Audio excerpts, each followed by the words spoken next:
السلام عليكم ورحمة الله وبركاته. الحمد لله والصلاة والسلام على رسول الله أما بعد. أعوذ بالله من الشيطان الرجيم. اتقوا الله حق تقاته ولا تموتن إلا وأنتم مسلمون. إذا الشمس كورت وإذا النجوم انكدرت. கண்ணியத்துக்குரிய சகோதர சகோதரர்களே, அந்த நாளின் தன்மைகள் குறித்து கடந்த சில நாட்களாக இரண்டு செய்திகளை நாம் அறிந்திருக்கிறோம். அந்த நாள் நெருங்குகிற போது அல்லாஹ் தீர்மானித்த அந்த நேரம் வருகிற போது அதற்கென்று நியமிக்கப்பட்டிருக்கிற மலக் அவரிடத்தில் இருக்கக்கூடிய கொம்பை ஊதுவார்.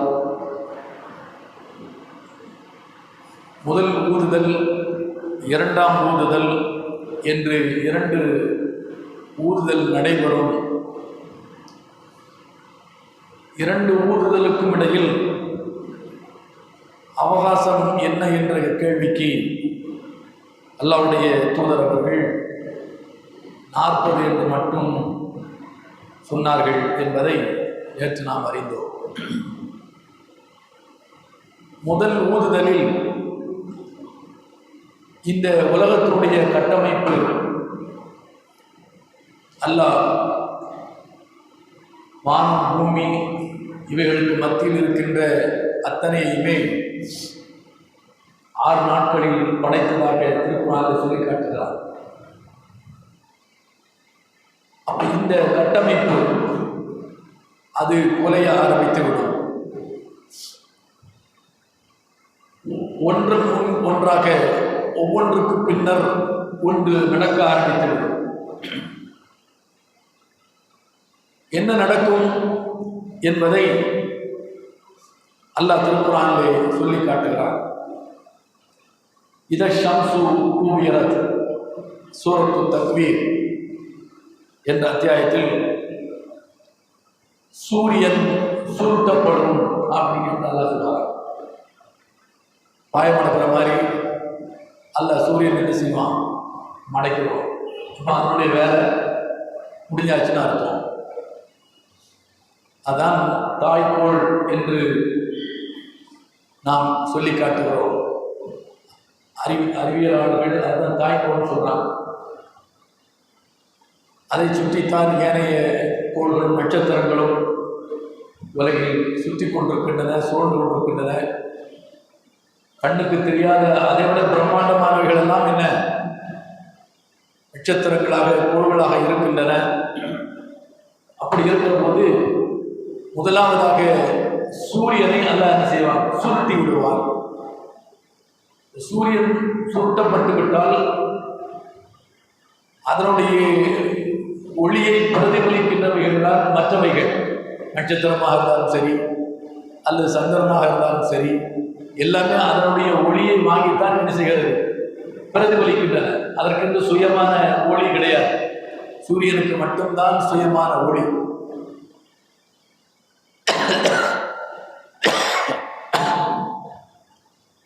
அதை அல்லாஹ் என்ன செய்கிறான்? சுருட்டுகிறான் என்றால் ஒளி இழக்க செய்து விடுவான். அது ஒளி இல்லாமல் போய்விடும். ஒளி இல்லாமல் போகிற போது அதுதான் அனைத்தையுமே இழுத்து கொண்டு சுத்தி கொண்டிருந்தன. அதே இல்லாமல் போகும்போது மற்றவைகள் எல்லாம் என்ன அப்படியே தனித்தனியாக விழ ஆரம்பித்து விடும். ஒரு மரம் தான், அதனுடைய தண்டு தான் அதன் கிளைக்கு, அதனுடைய இலைகளுக்கு, அதனுடைய பூவுக்கு, காய்க்கு, கனிக்கு அத்தனைக்கும் ஆதாரம். அந்த தண்டே சரிந்து விட்டால் அதில் மேல் இருக்கிற அத்தனையும் என்ன செய்யும்? சரிந்து போய்விடும். அப்போ அல்லாஹ் சுப்ஹானஹு வ தஆலா எது ஆதாரமாக இருக்கிறதோ அதை முதலாக என்ன செய்கிறார்? சுருட்டி கையில் எடுத்துக் கொள்கிறார். முடிந்து விட்டது. அதுதான் இந்த முதல் ஊதுதலில் நடக்கும். முதல்ல சங்க அதற்கு நியமிக்கப்பட்டு இந்த மலக்கு ஊர்வான்னு சொல்லி நம்ம நினைச்சு கேட்டோம்.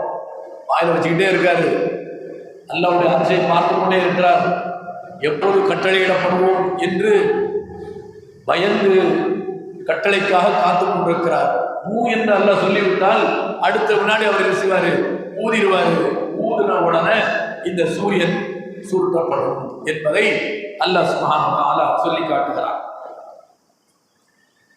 வேறொரு இடத்தில் இதா பரிகல் பஸர் வ ஹஸஃபல் கமர் வ ஜுமிஅ ஷம்ஸு வல் கமர், பார்வை பறிக்கப்பட்டு விடும், பார்வை இழந்து போகும். பர்க் என்று சொன்னால் மின்னலுக்கு சொல்லுவோம். பர்க்னா என்னது? மின்னல்.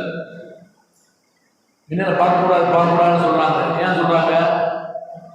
அதனுடைய மின்சார சக்தி இருக்குது, நம் கண்ணால் பார்க்க முடியாத அளவுல இல்லை.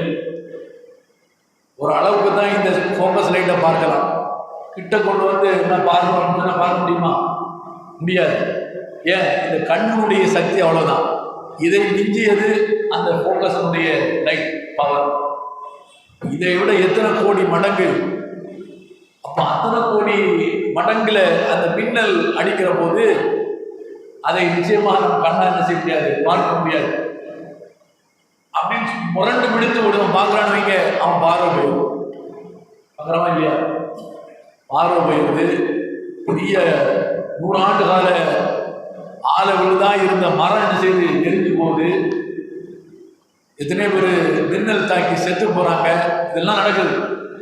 அப்ப இந்த மின்னல் இதா பரிகல் பஸர், இந்த மின்னல் உண்டாகி பார்வை பறிக்கப்பட்டு விட்டால், ஹஸஃபல் கமர், சந்திரன் அது கிரகணம் பிடித்து விட்டால். சந்திரன் கிரகணம் பிடிக்குன்னா இப்போ உலகத்தில் நடக்கிற கிரகணம் என்பது வேறு. உலகத்தில் நடக்கிற கிரகணம் என்பது சூரியன் அது மையமாக இருக்கிறது, அதை சுற்றி ஒரு வட்ட பாதையில் பூமி சுற்றுகிறது, பிறகு சந்திரன் சுற்றுகிறது, இது எல்லாமே சுற்றுகிறது. நேர்கோட்டில் வரும்போது ஒரு கட்டத்தில் சந்திரன் கிரகணமாகவும் இன்னொரு கட்டத்தில் சூரியன் கிரகணமாகவும் நமக்கு என்ன செய்கிறது? வருகிறது. இந்த கிரகணத்தை அல்லாஹ் சொல்லவில்லை.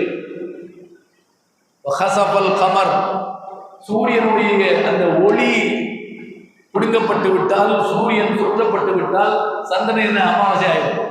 சந்திரனுக்கு ஒளி கிடையாது, இயற்கையான ஒளி கிடையாது. அந்த ஒளியைத்தான் சந்திரன் வாங்கி என்ன செய்து கொடுக்குது. அதனாலதான் என்ன இங்கிருந்து சந்திராயனை ஒன்று அனுப்புறாங்க. அதனுடைய தென் துருவத்தில் போய் இறங்குறதுக்காக வேண்டி அதை அனுப்புறாங்க.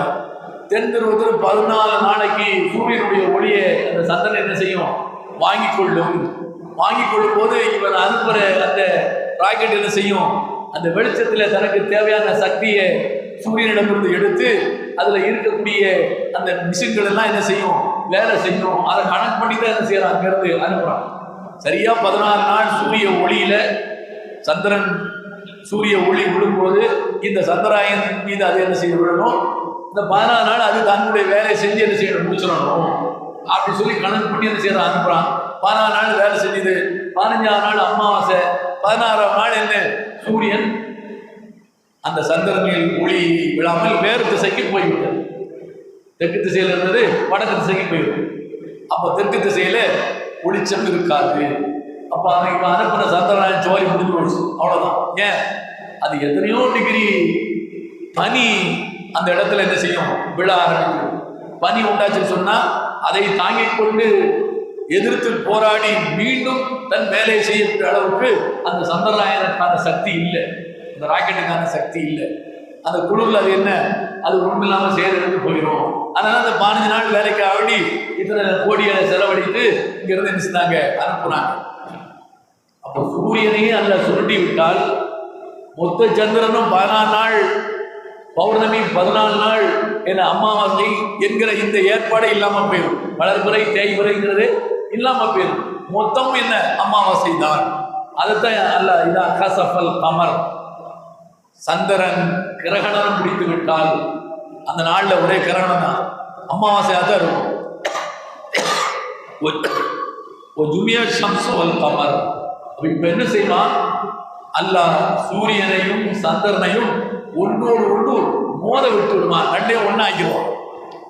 அது ஒரு அச்சில சுத்துது சூரியன், அடுத்து சந்திரன் அது ஒரு அச்சில சுத்துது. ரெண்டுக்கும் இடைப்பட்ட இடைவெளி எவ்வளவு யாருக்கும் தெரியாது. பூமிக்கும் சூரியனுக்குமான இடைவெளி எத்தனை லட்சம் கோடி மைல் தெரியல. இங்கிருந்து ஒரு 15 லட்சம் மைல் அப்பால் என்ன நம்ம நிகர் ஷாஜி அனுப்புனாரா ராக்கெட் போய் என்ன செய்து நிலை ஊற்றி நின்று சூரியனை ஆய்வு செய்து, அவ்வளவுதான். அதுக்கு அப்பால் சூரியன் இருக்கிறது, அது எத்தனை லட்சம் கோடி தொலைவில் இருக்குன்னு யாருக்கு தெரியாது. அப்போ பூமிக்கும் சூரியனுக்குமான இடைவெளி எவ்வளவு நமக்கு தெரியாது, சந்திரனுக்கும் சூரியனுக்குமான இடைவெளி யாருக்கும் தெரியாது. அப்போ இது பல்லாயிரக்கணக்கான கோடி, பல லட்சக்கணக்கான கோடி தொலைவில் இருக்கக்கூடிய இந்த சந்திரன், அதை தாண்டி இருக்கிற சூரியன், ரெண்டையும் அல்லாஹ் ஒன்று சேர்த்து விடுவான். ஷம்ஸ் வல் கமர் ரெண்டும் ஒன்று சேர்ந்து விடும். ரெண்டும் ஒன்று சேர்ந்து விட்டால் அதற்கென்று ஈர்ப்பு விசையில் இயங்கி கொண்டிருந்தது இல்லாமல் போய்விடும்.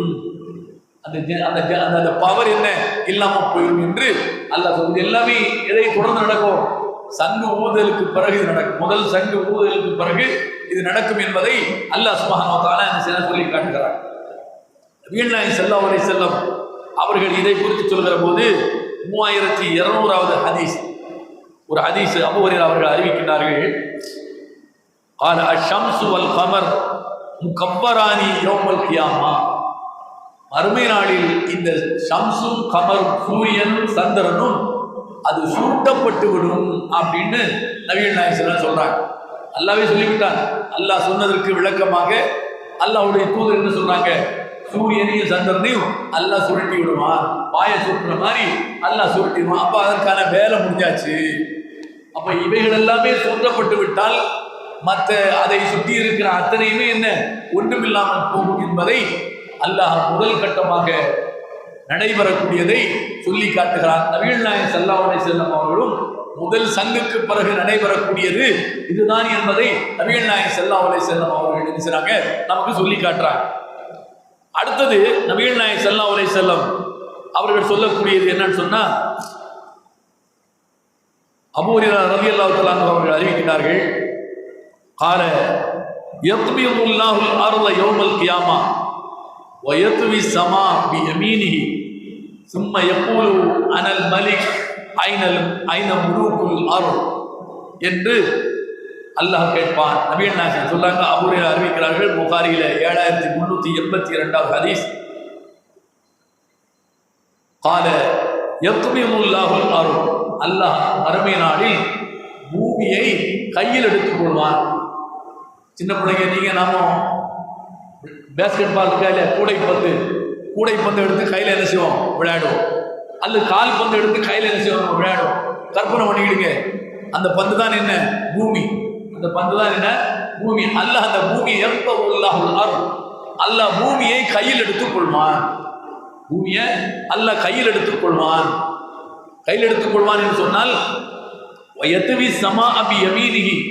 பூமியை கையில் எடுத்துக்கொண்டு வானத்தை சுருட்டி அதை வலது கையிலே வைத்துக் கொள்வான். வானத்தை சுருட்டி அதை வலது கையிலே வைத்துக் கொள்வான்.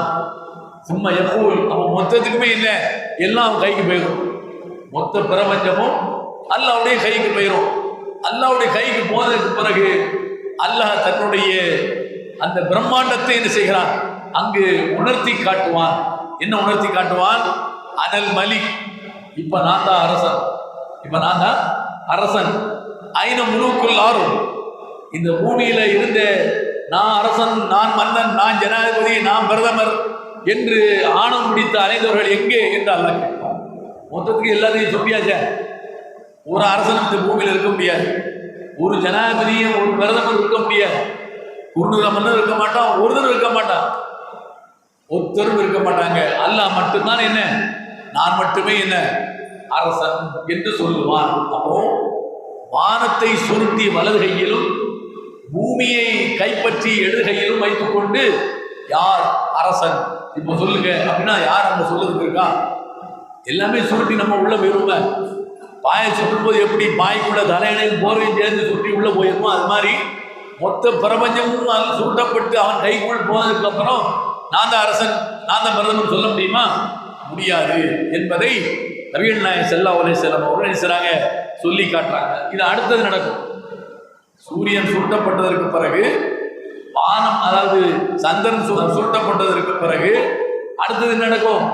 வானத்தை அல்லாஹ் என்ன செய்வான்? சுருட்டி தன்னுடைய வலது கையிலே வைத்துக் கொள்வான். வானம் என்பது ஒரு பிரம்மாண்டமான ஒரு படைப்பு. இந்த கோள்களை எல்லாம் என்ன எங்கு அந்த வானத்துக்கு கீழ் தான் இருக்கிறது. அந்த வானத்துக்கு இந்த கோள்களுக்கெல்லாம் மேல் வானம் இருக்கிறது. இந்த கோள்களுக்கெல்லாம் மேல வானம் இருக்கிறது. நம்ம வானம் சொல்லிட்டு இருக்குது, நமக்கு முன்னால கண்ணுக்கு தெரியும், நம்ம சொல்றோம். ஆனால் அது எவ்வளவு தொலைவில் இருக்குன்னு யாரும் என்ன செய்ய முடியாது. அதுல கிட்டலாம் யாரும் என்ன செய்யல, போகல. சூரியன் சந்திரன் கிட்ட போறதுக்கு இந்த படம் இருக்கு. அங்க போய் தொட முடியுமா? தொடவே முடியாது. அல்லாஹ்வுடைய தூதர் தான் என்ன செய்றாங்க, போனாங்க. முதல் வானம், 2ஆம் வானம், 3ஆம் வானம், 4ஆம் வானம், 5ஆம் வானம், 6ஆம் வானம், 7ஆம் வானம் நினைச்சாங்க. அல்லாஹ்வுடைய தூதரை தான் அல்லாஹ் அழைத்து சென்றாங்க. அவ்வளவு பிரம்மாண்டமான தூண்கள் இல்லாமல் இருக்கிற அந்த கூரையை அல்லாஹ் என்ன செய்வான்? சுருட்டி வலது கையிலே வைத்துக் கொள்வான். இது அடுத்த கட்டமாக நடக்கும். இன்ஷா அல்லாஹ் நாளை தொடரும்.